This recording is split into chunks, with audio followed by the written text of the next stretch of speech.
So I've been continuing my discussion with Joan Kingsley, the psychotherapist, about the brains and lockdown, and we're talking about what do we do now that we're coming out of lockdown, and our brains have changed. They've been trying to survive. A lot of us have been having weird symptoms, and as you just said to me, it's good that we're going to come out of lockdown slowly. Yeah.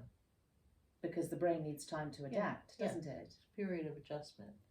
So I'm going to just go back to the beginning of lockdown a year ago, when we were all doing WhatsApp groups and pub Zoom. quiz type things and Zoom, and everybody was sending everybody jokes, and we were all connecting a lot. And then suddenly, about 3 or 4 months in, people stopped making connections. People stopped sending those jokes. People stopped picking the phone up. It was like, well, what's there to talk about? I have nothing to say.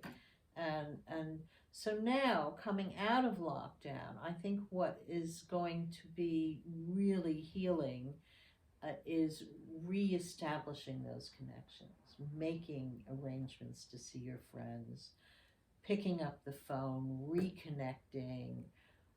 Hey, I haven't heard from you in ages. How are you doing? How are you feeling? Reigniting our relationships with our friends and maybe family that we haven't seen. Because, I mean, there's so many people I haven't seen or barely spoken to.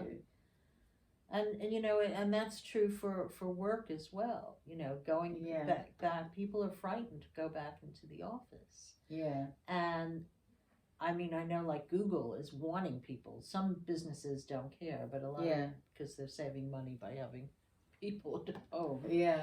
But companies like Google, like Goldman Sachs, they want people back in the office, because there is something that, there's nothing like sitting in a room with somebody and reading them and, say you want to hire somebody. And sparking off each other, maybe. Yeah. And so I would say the most important thing is making dates, for our kids, making play dates for ourselves, making lunch dates, making dates to go walking, just to be together. And that and that and it will be an effort after a year, because a lot of people feel, I can't be bothered anymore. Yeah, and we've been told not to see anybody. Yeah. So now, they're going to start rushing around telling us to go out and see people. And actually, that we need to do that. We all need to do that. Because we all need those relationships. We do need companionship. We need friends. We need connections. Yeah.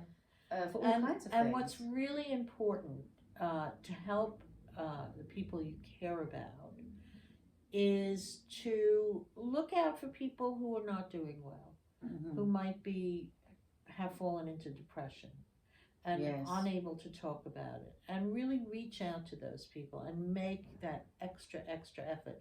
There is nothing that makes you feel better than when you help somebody else. Yes. It's very life affirming. So I would be looking to do wonderfully life affirming things. And if it's just reaching out to a friend or an older person who's been isolated. That's great. And, and I just, even where you live, in your neighborhood, on your street, your neighbor maybe. Yeah. And that's such a great idea. And I think, and especially perhaps older people who live on their own, they might have gone very low and won't make the effort to go out. When you go to like the south of France, those of us fortunate enough to have done that, and all those village squares and all of the elderly people, they get dressed up. And that's the other thing.